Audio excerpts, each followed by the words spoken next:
When Miranda Cole closed her office door that Tuesday afternoon, I thought I was about to get fired. My pulse had already picked up at the sight of the closed door and her serious expression. I had been working hard to exceed expectations at Vanguard Solutions, and yet something about the way she was looking at me made my stomach tighten. The CEO of a multi-million-dollar company was standing there, looking at me in that way she did when something serious was coming. Always calm, always controlled. But today, something in her posture was different. I had seen her in meetings, taking charge with precision, but now she was hesitant, almost nervous.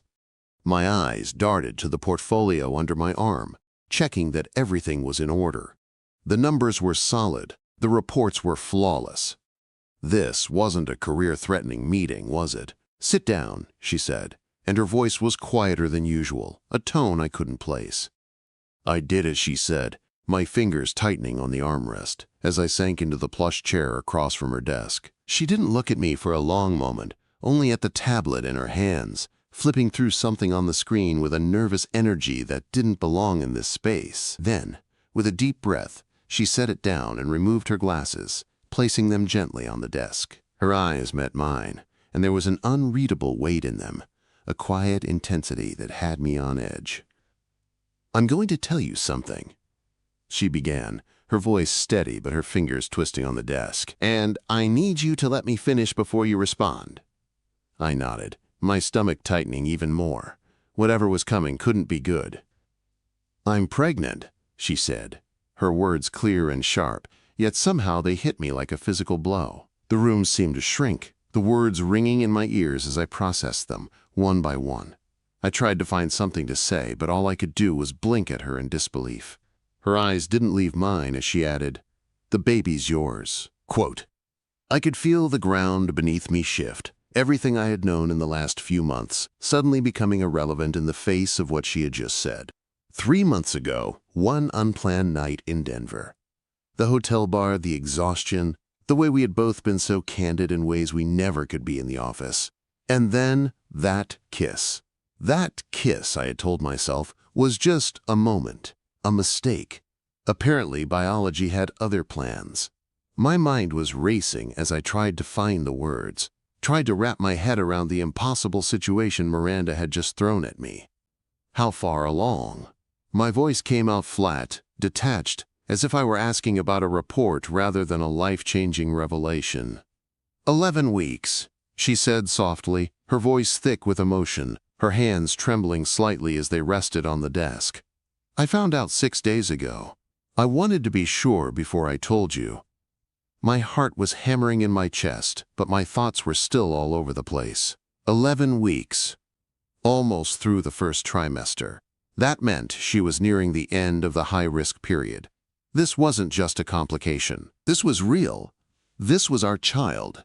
I wanted to ask 1,000 questions, but the one that slipped from my mouth was, "Are you keeping it?" Quote. Miranda's eyes softened for just a moment, her walls slipping slightly before she regained control. "I'm not asking for anything from you. Not money, not help. I just needed you to know." She paused, her gaze hardening. "I'm fully prepared to handle this alone. I just wanted you to know." I felt something cold tighten in my chest at her words. She thought I'd walk away? This wasn't just about responsibility or what was expected of me.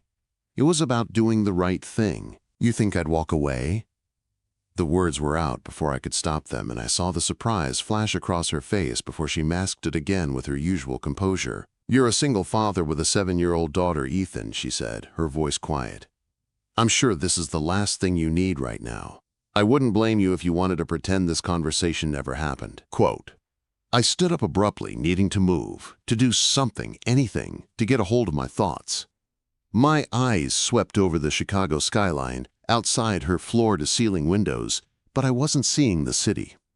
I was seeing the image of my daughter, Sophie, her bright eyes, her soft blonde hair, her innocent smile. I lost my wife when Sophie was just 6 months old. Cancer. A brutal, rapid disease that stole her away before she had even seen her daughter's first birthday. I had promised her then, through tears and pain, that I would always be there for Sophie, that I would never fail her. I couldn't fail this child, too.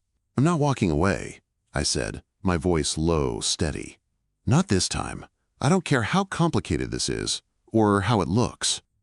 I'm not going to make the same mistake I did when Julia died. This child is mine. I'll be there for them." Miranda was silent for a long time, her gaze fixed on me as if trying to read something in my face, something she couldn't quite understand. "Ethan," she said, her voice breaking through the silence, "you don't have to." "I do," I replied. "Tell me what you need." She took a deep breath, her shoulders slumping slightly in the chair. "I don't need anything from you. But if you're offering—" "I'm offering," I interrupted firmly. "I'm not just here because of the baby. I'm here because you're not doing this alone." The room felt heavy as the words hung between us. There was no easy way out of this. We had both made choices that led us here, and now we had to face them. Together, or not at all. The silence in Miranda's office hung heavily between us, thick with the weight of the decision we had just made. My mind was still racing, trying to process everything. I had been a single dad for so long, doing everything myself, building a life that worked for Sophie and me. But now, this new reality was crashing into everything I thought I knew.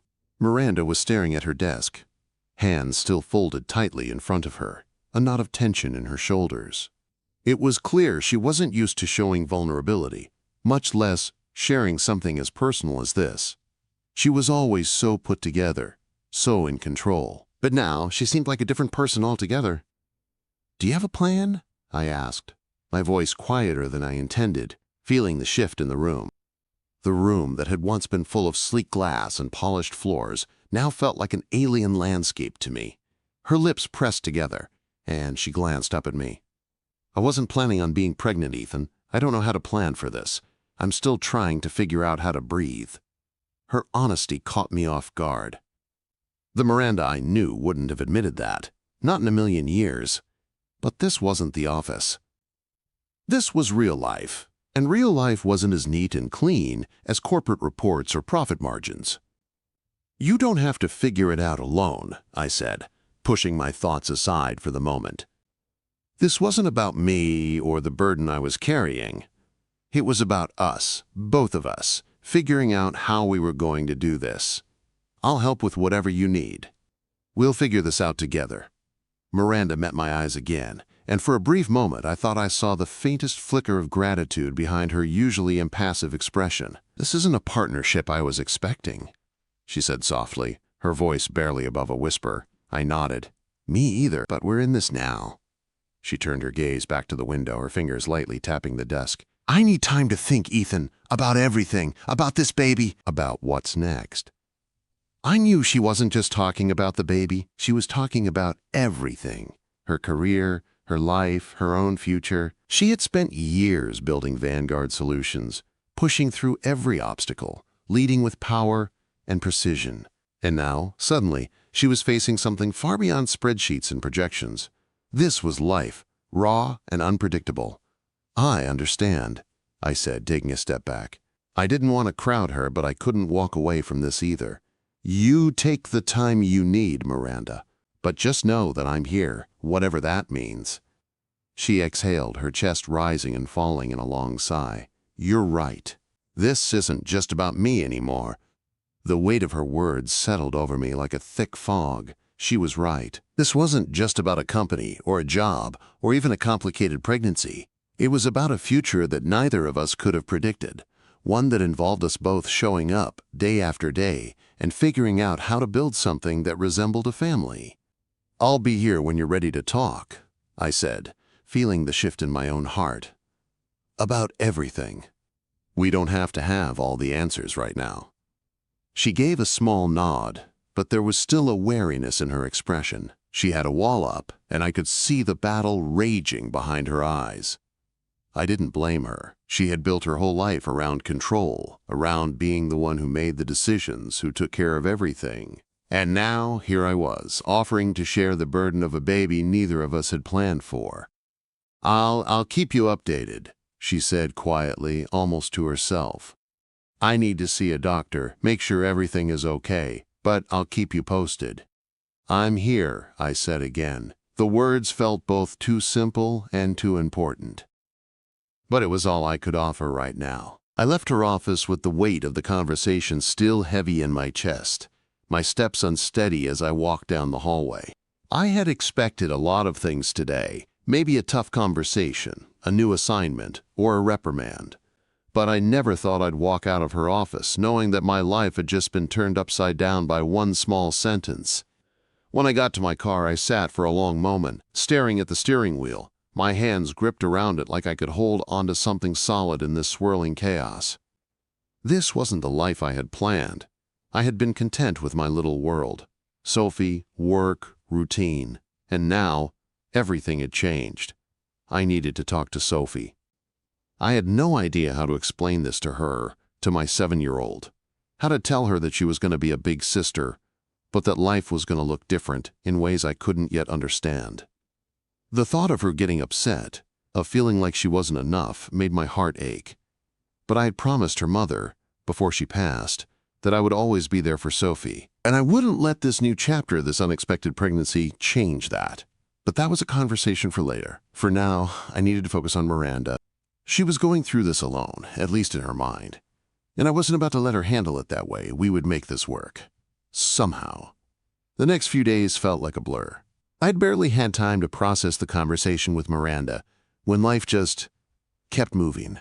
I kept up with my usual routine. Work, Sophie, the usual. But underneath, everything had shifted. I found myself thinking about the baby more than I cared to admit, imagining what it would be like to have another child in my life. A child who would carry my blood, my history, my hopes. Sophie didn't know yet. I hadn't told her about Miranda, about the pregnancy. I wasn't sure how to. She was only 7, and I didn't want to overwhelm her. But it had to be soon. She was already curious, asking questions about Miranda and why I had been spending so much time at her office. I knew Sophie could sense things, and the last thing I wanted was for her to feel left out or confused. She was everything to me. She had been my world since Julia passed, and now there was going to be someone else. Someone who would take up space in my heart, just like Sophie had. I parked my car outside the building, my fingers tapping on the steering wheel as I tried to focus. Today I was going to tell Sophie. I wasn't sure how, but it had to be done. She deserved to know. As I walked into the school, the halls filled with the usual noise of kids chattering, backpacks thudding against lockers, I felt a flutter of nerves in my stomach. Sophie's class was just finishing up, and as I waited by the door, I could hear her voice before I even saw her.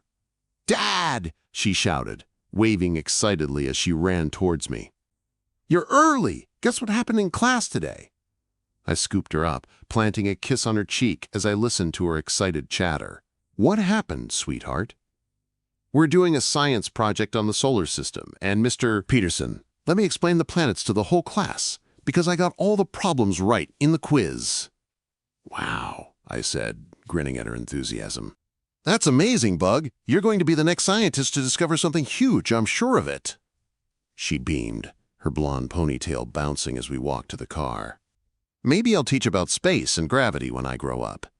"That sounds perfect," I said, my voice full of pride. "Whatever you want to be, you'll be amazing."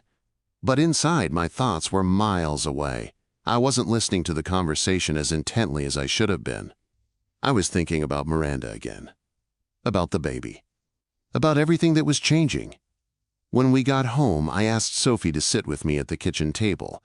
She was excited, talking about her day, not noticing the seriousness in my face. I needed to find the right words to make sure she understood this wasn't just something small. It was big. It was life-changing. "Bug, I need to talk to you about something important," I said, pulling her attention from her snacks to me. Sophie looked up, her eyes wide, a sudden seriousness in her expression. "Are you okay, Dad?" I smiled softly, trying to reassure her. "I'm fine, honey. I just need to tell you something, and I want you to really listen, okay?" "Okay," she said, her small voice, a mix of curiosity and concern. I took a deep breath, choosing my words carefully. "You remember how I went to that conference in Denver a while ago?" Sophie nodded, still munching on an apple slice. "You brought me back that snow globe, right?" "That's right. Well, while I was there, I spent some time with someone. Miranda. You remember her?" The lady with the nice watch from the company picnic last year? Sophie asked, furrowing her brow. Exactly, I said. Well, while I was there, something happened, and now Miranda is going to have a baby. Sophie blinked at me, clearly not understanding. What do you mean? She's going to have a baby? Like a real baby? Right now? I nodded, my heart heavy with the weight of her question. Yes, sweetheart. And, well, the baby is going to be my baby. That means you're going to be a big sister. Her eyes widened, and for a moment she didn't speak. She just stared at me, trying to make sense of the information. I could almost see the gears turning in her mind as she processed what I was saying. Are you and Miss Cole going to get married? She asked quietly, her small voice uncertain. I shook my head, my chest tight. No, honey, Miranda and I are not getting married. But we're going to be working together to take care of the baby. That's why I've been spending so much time with her. I want to make sure everything's okay, and I want to make sure you're okay too. Sophie chewed her lip thoughtfully, then nodded. Are you going to love the baby more than me? The question hit me hard. It felt like a punch to the gut, but I knew she needed reassurance, and she needed to hear the truth. I didn't want her to think there was any chance I could love someone more than her. No, sweetheart, I said, my voice soft but firm. I will never love anyone more than I love you. You are my first girl, my bug. You are my whole heart, and that will never change. Love doesn't work like a pie, where you only have so many slices to give out. It grows. When the baby comes, I'll love them too, but it won't take away anything from how much I love you. Sophie's eyes brightened, but she still seemed a little unsure. Promise. I promise, I said, pulling her into a hug. You will always be my number one. No one can ever take that away. She rested her head against my shoulder, and I held her tight, feeling the weight of this moment. I had just told my daughter that our lives were about to change, that she was going to have a sibling. But more than that, I had promised her that no matter what, she would never be anything less than the center of my world. And somehow, despite everything that was uncertain, I believed that promise. I believed in Sophie. And I believed that together we could face whatever came next. The next few weeks passed in a haze of meetings, appointments, and an overwhelming amount of information. Miranda was still on bed rest, her apartment now a temporary command center, as she tried to manage the company remotely, while her body forced her into an unfamiliar position of dependence. I was there every day, working, planning, and trying to keep everything running smoothly for both of us. Sophie had taken the news of her new sibling remarkably well. She would often ask to visit Miranda, excited to help in any way she could, and I couldn't help but feel a small wave of relief. Sophie was already taking her role as a big sister seriously. But for me, things weren't so simple. I hadn't expected how difficult it would be to see Miranda like this. Vulnerable, uncertain. She wasn't the woman I had first met. Strong, commanding, in control. I had seen her navigate business crises with ease. But this was uncharted territory, and it was something we both had to learn to navigate together. It was one evening, a few weeks after the initial conversation, that I found myself sitting with her in her living room again. Sophie was with Marcus, enjoying a sleepover at his place. I had given myself the evening off, the first real break in what felt like forever. Miranda was resting on the couch, as usual, her laptop open in front of her. But today was different. She was actually laughing. A real, light-hearted laugh that felt like a small victory, a sign that maybe she wasn't as burdened by the weight of everything as she had been. What's so funny? I asked, leaning back in the chair across from her. She glanced at me, still smiling, and then looked down at the email she'd been reading. I just got an email from Garrett. He's wondering if I need help picking out a crib. I raised an eyebrow. Garrett's volunteering for baby duty? Apparently, she said, still amused. I think he's been asking everyone in the office if they have any baby tips. He's been on a nesting spree. Sounds like he's preparing for a role as an honorary uncle. Miranda chuckled. I guess. But honestly, I'm glad people are stepping up. I didn't expect anyone to be this supportive. There was a moment of silence between us as we both considered her words. She had always been the strong one, the one in control. To hear her admit that she didn't expect support, it was a little heartbreaking.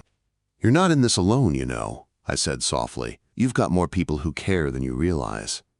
Miranda didn't look at me, but I saw her eyes shift slightly, a hint of something unspoken between us. She had always kept her emotions close to the chest, buried beneath layers of professionalism and poise.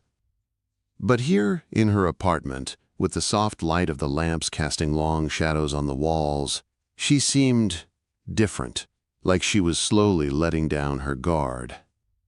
"I know," she said quietly. "It's just hard for me to accept help. I've spent so long relying on myself, building everything on my own. Asking for help, it feels like I'm giving up control."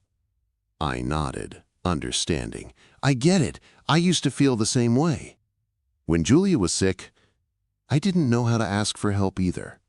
I wanted to be strong for Sophie, but sometimes you just can't do it all alone." Miranda looked over at me then, her gaze softening. "How did you do it, Ethan?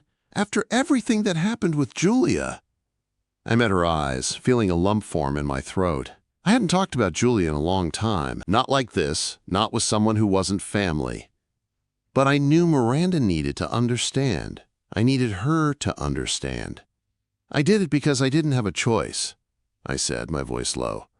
"I had Sophie, and she needed me. I didn't get to grieve the way I wanted to. I had to put it all aside, put her first. I had to be the dad, and the mom, and everything else, all at once." Miranda's expression softened, a silent understanding passing between us. It was one of those moments that felt both heavy and freeing, like we had both shared a part of ourselves that we usually kept hidden. "Is that why you're helping me?" she asked, her voice barely above a whisper. I thought about it for a moment. "I'm helping because this isn't just about the baby, Miranda. It's about us. We're both learning how to deal with something we didn't expect. But we're in this together." And I meant what I said before. I'm not walking away. Quote, "The room fell silent again, but this time it wasn't uncomfortable. There was something different in the air, something I couldn't quite put my finger on. I realized that I had come to care about Miranda in ways I hadn't anticipated. It wasn't just about the baby anymore. It was about her, too." Before either of us could say anything else, the doorbell rang, pulling us from the quiet moment. "Who could that be?" Miranda muttered, clearly surprised. I stood and walked toward the door, opening it to find Garrett standing on the other side, a huge grin on his face. "Garrett?" I asked, trying to suppress a laugh. "What are you doing here?" "I come bearing gifts," he said, holding up a massive bag of takeout. "You two must be starving." I couldn't let Miranda get by on only soup and ginger tea. Miranda rolled her eyes, but I saw a genuine smile tug at the corners of her mouth. "You're ridiculous, you know that?" "I'm ridiculous?" Garrett asked, feigning hurt. "You're the one who's been living off crackers and broth. We're fixing that tonight." Quote.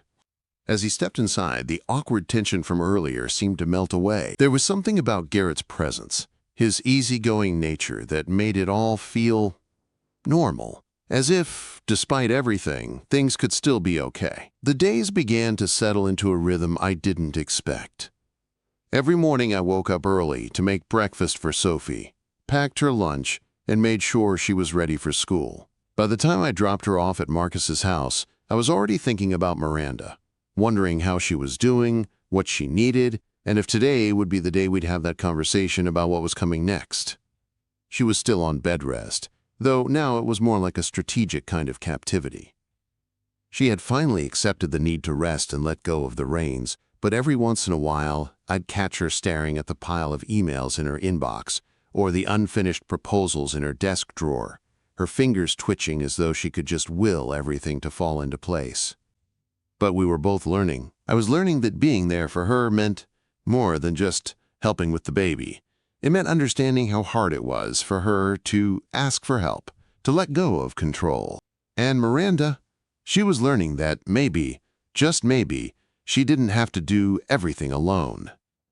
She didn't have to carry the weight of her world, or ours, on her shoulders by herself. One evening, after a long day of work, I drove straight to her apartment, not bothering to call first. It had become a habit, this checking in, making sure she was okay. I rang the doorbell, knowing she'd be resting on the couch, her feet up, her laptop beside her. And sure enough, when she opened the door, she looked just like that. Rumpled, exhausted, but still trying to smile. "You're late," she said teasingly, stepping back to let me in. "Had to pick up some groceries," I said with a grin, holding up a bag of takeout and a bottle of ginger ale. She was getting better, but not quite there yet. "You spoil me," she replied, laughing as she took the bag from me. "You're making me think I could get used to this." Quote. I followed her into the living room, setting the food on the coffee table. Sophie was with Marcus tonight, which meant I could actually sit here with Miranda and not worry about interruptions. We could just be. "I'm still not sure how I feel about this," she said as we unpacked the food. "I'm usually the one doing the looking after, not the one being looked after." I understood that feeling. I had been the same way after Julia passed. But this was different. "You deserve to be looked after, Miranda," I said, meeting her gaze. "It's okay to let someone else take care of you for once." She didn't reply immediately. Instead, she picked up her chopsticks, focusing on them as if they held the answers. There was a quiet pause, and for a moment, I thought she wasn't going to say anything at all. But then she spoke, her voice softer than usual. "I'm scared, Ethan," she said, her eyes finally meeting mine. "What if I'm not good at this? At being a mother, I mean. What if I fail?"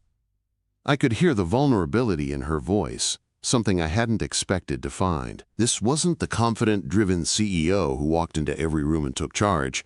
This was a woman who, for the first time in years, was questioning everything she knew. I set my food aside, focusing on her. "You're not alone in this. You don't have to be perfect. You just have to show up. And you will. Trust me." She stared at me for a long moment, like she was weighing my words. "I don't know how to do this, how to be a mother. I've spent my whole life focused on work. I didn't think I'd have to learn this." I took a deep breath, my own feelings of fear creeping up again. None of us know how to do this. No one has a manual for being a parent. We just figure it out as we go. When Sophie was born, I was terrified. I didn't know what I was doing, but I learned. And you will too, one day at a time. She looked at me, her expression softening, and for a moment I saw a flicker of relief in her eyes. "I wish I could believe that," she murmured, almost to herself. "You will," I said, my voice steady. "You'll believe it when the baby comes. When you see them for the first time, it changes everything. And you'll be ready for it, Miranda. Because you're stronger than you know." Miranda let out a long breath, and for a moment, I could see the tension in her shoulders ease. She didn't say anything else, but the silence between us wasn't uncomfortable anymore. There was something calming about it, like we had both shared a part of ourselves that we rarely showed. "I'm glad you're here," she said quietly, breaking the silence. "You make all of this seem possible." I smiled, feeling something warm spread through me at her words. "I'm not going anywhere. Not now, not ever. We'll get through this together." She reached for her ginger ale, holding it in both hands. "You're right, you know. I've been so focused on what I might lose. I forgot about what I've already gained. This," she motioned between us, "this partnership, it's not just about the baby. It's about us learning how to be a team." Quote. I nodded, feeling a small flicker of something deeper than just the logistics of co-parenting. "We've got this," I said again, this time with more conviction. "We're going to make this work no matter what." The months that followed felt like a constant balancing act, with everything tipping back and forth between normal and new, familiar and unknown. As Miranda's pregnancy progressed, her bed rest turned into a mix of patience and frustration. She was still as sharp as ever, her mind working overtime, even when her body refused to cooperate. And I was there, always there, doing everything I could to ease her burden, to support her, to remind her that she wasn't alone. Sophie, of course, was thriving in her new role as the future big sister. She made it her mission to visit Miranda every chance she could, showing off her school projects, bringing her drawings, and spending hours in her room, trying to teach the baby about the solar system. The absurdity of it all. Sophie giving lessons to a baby who couldn't even hear yet, made Miranda and me laugh more than once. But it wasn't all laughter. There were moments of tension, moments of doubt. The stress of navigating our strange, uncharted relationship loomed over everything, especially when it came to the practicalities of co-parenting, the logistics of how this new life would fit into our already complicated worlds. There were still questions. What would happen when the baby arrived? Would we continue to coexist in this professional, almost sterile environment we had carefully constructed? Or would everything change? I was waiting for that moment, that shift, when I would know for sure that everything had fallen into place. And then, one evening, the moment came. It was the night before Miranda's due date. We were sitting in her apartment, as we had so many times before, eating dinner and talking about everything and nothing. Sophie was at Marcus's place for the night, and for the first time in what felt like forever, there was nothing else to do but wait. "Tomorrow, huh?" I said, looking across the table at Miranda. She was sipping her water, her eyes a little tired but still sharp. "Yeah," she replied, her voice softer than usual. "Tomorrow. I can't believe it's here. I've spent the last 9 months trying to plan for it, trying to make sense of it all, and now, here we are." I nodded, leaning back in my chair. "How are you feeling?" Miranda looked at me, her fingers idly tapping the edge of her glass. Terrified, excited, completely unprepared. You know, the usual for a first-time mother. "You're going to be amazing," I said, the words coming out easier than I expected. "You've got this." She gave me a small smile, but it was a little more hesitant than usual. "I'm glad you're here, Ethan, I really am, but I don't know what happens after tomorrow. After this baby is born, what's next for us?" The question hung in the air between us, thick with uncertainty. I had been wondering that too, though I hadn't put it into words. Where did we go from here? What happened when the baby arrived? Were we just two co-parents trying to make it work? Or was there more to this? Could we figure it out? All the complications and the feelings? "I don't have all the answers," I said finally, my voice steady. "But I know one thing. I'm in this, Miranda. For the baby, for you, for Sophie, whatever happens next, I'll be here." Her eyes softened, and for a moment, the world outside the apartment seemed to disappear. There was no baby, no looming uncertainty, just the two of us, sitting across from each other, sharing the quiet understanding of what we had become.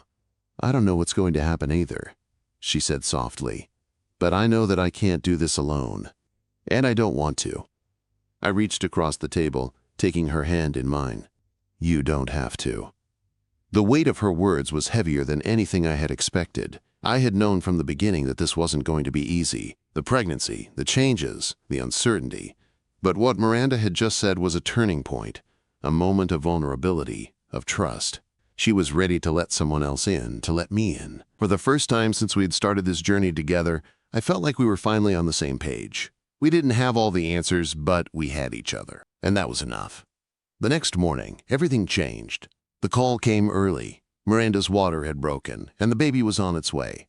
I rushed to the hospital, my heart pounding in my chest. It didn't feel real until I was sitting beside her, holding her hand while the doctor and nurses moved around us. There was an air of controlled chaos in the room, but all I could focus on was Miranda. Her face was pale, her lips pressed together, but she was holding it together. She was doing this, and I was there, right beside her. We were doing this together. When the baby finally came, I couldn't believe it. They placed this tiny, crying little person in Miranda's arms, and for a moment, everything stopped. Time seemed to stretch, and all I could hear was the sound of the baby's cries, the thumping of my heart, and Miranda's soft breathing. It was real. The baby was here, our baby. A girl. I leaned down and kissed Miranda's forehead, my voice a low whisper. "We did it." She looked at me, tears in her eyes, and nodded. "We did." The rest of the day passed in a blur. Family and friends filtered in, some from the office, some from Miranda's life before I came along. But it was the three of us that mattered. Miranda, me, and our daughter. We had made it through the impossible, and now we had this tiny person to care for, to love, to raise. The next few days were filled with the usual chaos of a newborn. Feeding schedules, late-night diaper changes, and more tears than either of us expected. But somehow, it all felt right. Even when we were exhausted, Even when the world felt overwhelming, there was a sense of peace. We were a family now. A family in every sense of the word. And when I looked at Miranda as she sat beside me, holding our baby, I realized something. We hadn't just created a life together. We had created a partnership, one built on trust, shared responsibility, and love. A partnership that would carry us through whatever came next, whatever challenges lay ahead. Because, in the end, we had made a choice. We had chosen each other. We had chosen our daughter. And that was the greatest gift we could ever give.